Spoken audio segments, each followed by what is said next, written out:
శ్రీరామచంద్రస్వామి వారి ముక్కోటి ఏకాదశి ఉత్సవాలకు ముస్తాబవుతోంది భద్రాచలం. పెద్ద సంఖ్యలో భక్తులు రానున్న నేపథ్యంలో కొత్తగా గిరిజన సంస్కృతి కార్యక్రమాలు నిర్వహించబోతున్నారు.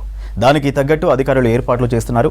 స్వామివారు హంసవాహనంపై తెప్పోత్సవం, తెల్లవారుజామున ఉత్తర ద్వార దర్శనం కోసం వచ్చే భక్తుల కోసం గిరిజన సంస్కృతి సాంప్రదాయాల మేళవింపుగా ఏర్పాట్లు చేస్తున్నారు. అందులో భాగంగా గిరిజన స్టాళ్లు, నైట్ హాల్ట్ చేయడానికి హట్స్, ప్రతిరోజు సాంప్రదాయ వేషధారణలతో రేలా నృత్యాలు కనువిందు చేయనున్నాయి. అలాగే కుటుంబ సమేతంగా బోటింగ్ కూడా చేసుకునే విధంగా ఏర్పాట్లు సిద్ధం చేస్తున్నారు. Selfie point, Godavari view point, చల్లని ఆహ్లాదకరమైన వాతావరణంలో భక్తి పారవస్యం పెంపొందేలా తగిన ఏర్పాట్లు చేస్తున్నారు అధికారులు.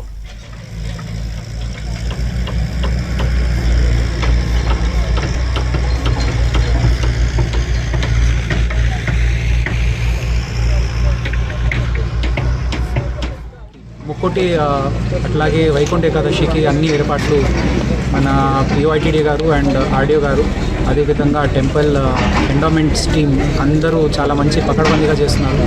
ఇరిగేషన్ డిపార్ట్మెంట్ కూడా కలిసి ఇక్కడ ఘాట్ పైన ఏర్పాట్లు చూడడం జరిగింది. సో ఈసారి ఒక నూతనంగా ఒక రివర్ ఫెస్టివల్ ప్లాన్ చేస్తున్నాము. దీని భాగంగా రివర్ సైడ్ క్యాంపింగ్ ఉంది. తర్వాత మంచి కల్చరల్ ఫెస్టివల్ కోసం, కల్చరల్ పర్ఫార్మెన్సెస్ కోసం మన ఇక్కడ లోకల్ స్థానిక ఆదివాసులు ఎవరైనా కళాకారులు ఉన్నారో వాళ్ళకి ఒక మంచి వేదిక ఏర్పాటు చేయడం జరుగుతుంది.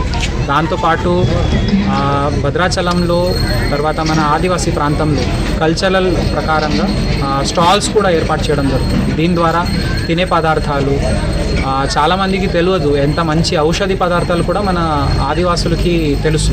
సో జనరల్గా అవి హైదరాబాద్కి అయితే వేరే కంపెనీలు అమ్మేస్తారు, కానీ ఇక్కడ వచ్చేసి ఒరిజినల్గా ఆదివాసుల నుంచి కొనే ఒక అవకాశం మేము అది తయారు చేస్తున్నాము. సో ఈ విధంగా ఈ రివర్ ఫెస్టివల్లో అందరూ పార్టిసిపేట్ అవ్వాలని నేను కోరుతున్నాను.